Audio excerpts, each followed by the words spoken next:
In early 1971, Indira Gandhi secured a landslide election victory. She held more political power than any Indian leader in a generation. But almost immediately, East Pakistan erupted into a humanitarian crisis. Millions of refugees streamed across the border into West Bengal, fleeing a violent crackdown. The Indian military leadership advised extreme caution. General Sam Manekshaw warned that an immediate intervention would look like a preemptive strike, potentially turning the international community against India. The Prime Minister was caught in a trap. Housing millions of refugees indefinitely would bankrupt the country, but going to war risked total geopolitical isolation. The situation had quickly reached a deadlock. Standard military and diplomatic advice offered no way out, leaving Indira Gandhi searching for a catalyst outside the traditional war room. On April 4th, Gandhi received a message that bypassed her generals entirely. It stated, "The urgent recognition of Bangladesh is imperative." The directive came from a 93-year-old French woman named Mirra Alfassa.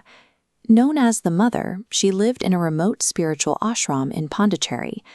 While the capital was consumed by talk of troop movements and borders, the Mother viewed the conflict from this quiet seaside retreat. To understand why a prime minister would weigh a mystic's directive so heavily, we have to look back at the history of their relationship. Mirra Alfassa was born in 1878 to a wealthy Jewish family in Paris.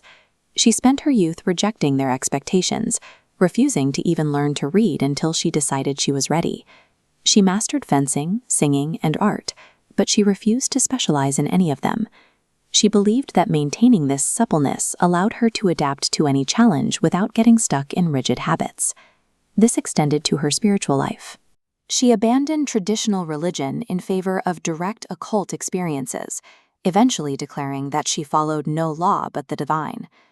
In the 1920s, she traveled to India to meet the spiritual reformer Sri Aurobindo.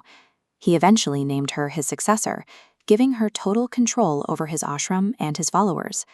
She founded Auroville, a community built on integral yoga, the idea that the spiritual and the material should never be separated.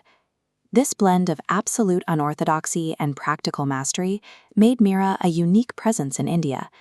For a politician like Indira Gandhi, she became a source of psychological stability. Their connection began in 1955.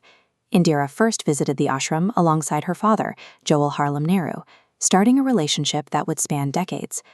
The Mother guided Indira through a major split in her political party in 1969 and blessed her campaign before the 1971 election.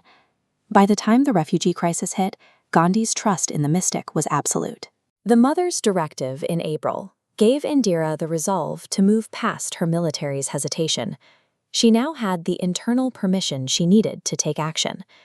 Gandhi told her cabinet that instead of absorbing millions of refugees, it was more economical to simply go to war and solve the problem at its source. When India finally launched its campaign, the military moved with surprising speed. The war was concluded in just 13 days. Pakistan finally surrendered, and East Pakistan officially became the independent nation of Bangladesh. The military carried out the orders, but the spiritual conviction provided by the Mother was the fulcrum that shifted Gandhi's decision. After the victory, the Mother wrote to Indira, prophesying that parts of Pakistan would eventually join India to form a peaceful South Asian confederation. Indira wrote back with gratitude, but this prophecy of a peaceful union failed to materialize. The Mother died in 1973. 2 years later, instead of ushering in a spiritual golden age, Gandhi declared the emergency, a period of authoritarian rule that nearly broke Indian democracy.